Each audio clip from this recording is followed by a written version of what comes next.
Tax tax tax tax tax, ऊपर tax नीचे tax, इसका टैक्स उसका टैक्स, दाएं टैक्स बाएं टैक्स, फलाना टिमका टैक्स, सबका टैक्स लेगी तुम्हारी ये निर्मला ताई।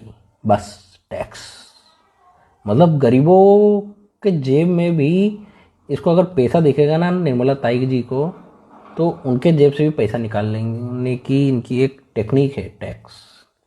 मतलब देखो, अगर आप भिखारी हो और आप पैसा कमा रहे हो भीख मांग मांग कर, तो वही निर्मला ताई को तो दिख रहा है ना कि तुम पैसे कमा रहे हो, तो भिखारी से भी टैक्स लेगी, मतलब लेंगी।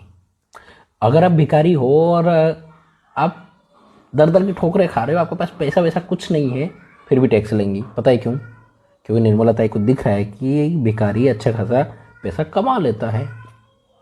इसलिए भाई, आने वाले समय में भिखारियों तैयार रहना, तुम्हारे को टैक्स देना है, ठीक है? टैक्स दो तो जिंदा रहोगे, क्योंकि मरने के बाद तो वैसे भी टैक्स फ्री कर ही दिया है तुम्हारे को निर्मला ताई ने, तो निश्चिंत रहना।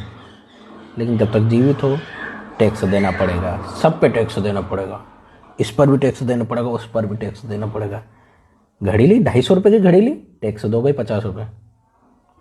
वो देखो भाई, धीरे धीरे धीरे ना ऐसे ऐसे टैक्स आने वाले हैं ना, तुम्हारी अच्छी खासी लगने वाली है।